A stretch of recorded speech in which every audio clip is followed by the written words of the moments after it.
Halo, selamat ketemu kembali dengan saya Aryo Setiadi.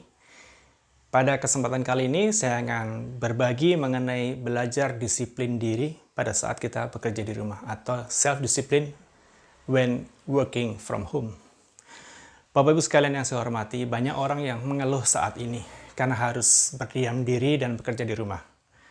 Ini tentunya membuat irama kerja kita menjadi melambat dan dikhawatirkan membuat disiplin kita juga berkurang tentunya karena kita harus bekerja secara mandiri di rumah. Disiplin diri merupakan salah satu hal yang harus ditumbuhkan dan dijaga.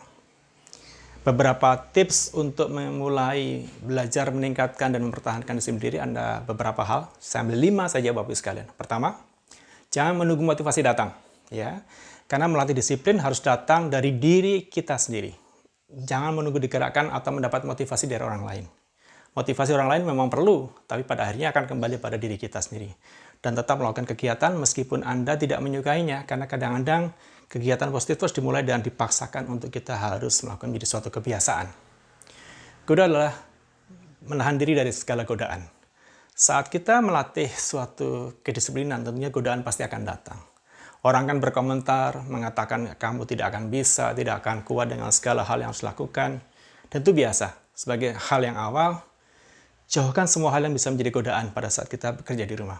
Contohnya adalah menjauhkan kita dari ponsel kita atau mobile phone kita dan juga dari remote TV misalnya. Tentunya kita akan berharap dengan dua alat itu yang tidak ada di tangan kita akan lebih fokus dalam bekerja. Dan juga kadang-kadang orang lain akan mengatakan bahwa kita tidak mampu mewujudkan rencana tersebut. Nggak masalah, nggak usah didengarkan, abaikan saja dan tinggalkan saja. Karena komentar itu kalau ditanggapi akan membuat kita menjadi lemah tentunya. Yang ketiga adalah mulailah dari hal yang kecil. Disiplin itu hal yang sederhana, mulai dari hal yang kecil dan bukan sesuatu yang didapat secara instan. Jadi tidak bisa kita berharap disiplin dalam waktu 1 hari 1 malam tentunya Bapak Ibu sekalian. Oleh karena itu kita harus belajar disiplin mulai dari hal yang sederhana. Contohnya disiplin mencuci tangan, ya. Disiplin menjaga jarak dengan orang lain pada saat kita menghadapi isu social distancing misalnya.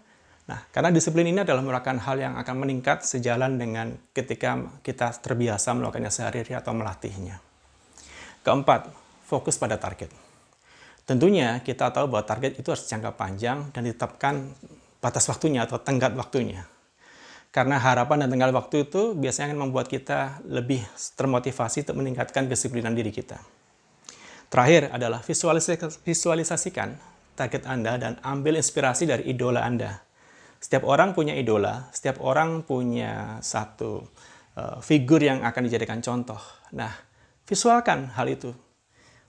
Agar apa? Agar kita bisa mendapatkan hal-hal positif dari mereka. Dari sosok-sosok idola kita itu, agar kita suatu saat bisa mendapatkan inspirasi dari apa yang sudah mereka lakukan, sehingga itu bisa menambah motivasi kita untuk bisa meningkatkan disiplin diri kita.